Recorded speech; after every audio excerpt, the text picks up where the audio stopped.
खुशियुनि जो त्योहार तब्दील थी खिपरे जे मेघवाल पाड़े जे गरीब मिस्किन दास रमेश कुमार कल रात गली में लाइट न हुजे करे ते किरियल फटाको खणण जे करे उस्तो किरियल फटाको फाटे हिन जा ॿई हथ सख्त ज़ख़्मी थी पिया आहिनि। हिन खे तालका अस्पताल खणी विया। वसवारनि खां मदद जी अपील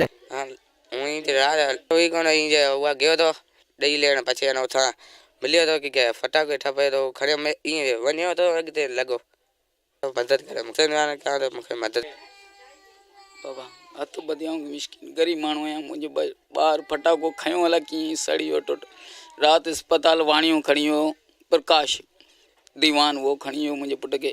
ऐं होसि कोन घर ऐं रंग जे कम ते हुउसि आयुसि जीअं मूंखे ख़बर पई त मुंहिंजा अंदाज़ अञा कपिड़ा बि मूं कोन मटाया आहिनि।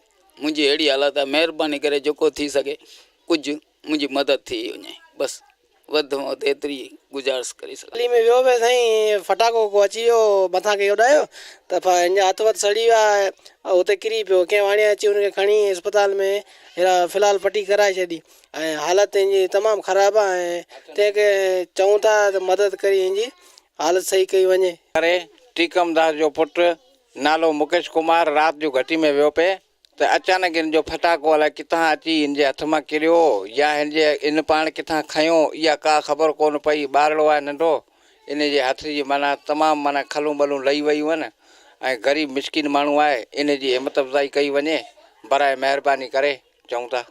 ग़रीब आहे जो पीउ वीचारो सफ़ा माना दरवेश आहे सफ़ा छोकिरो राति जो वियो पिए त गली में अंधारो ख़बर पई कोन्हे किथां फटाको आहे किरियो हिनखे लॻो हथ वथ वीचारा सड़ी विया आहिनि पेर में धकु लॻो आहे मुंहुं खे बि लॻो आहे थोरो निशान विशान थिया आहिनि पर को वीचारो हाल कोन्हे। बस वारनि खे असां अपील करियूं था त महिरबानी करे हिन जी मदद कई वञे।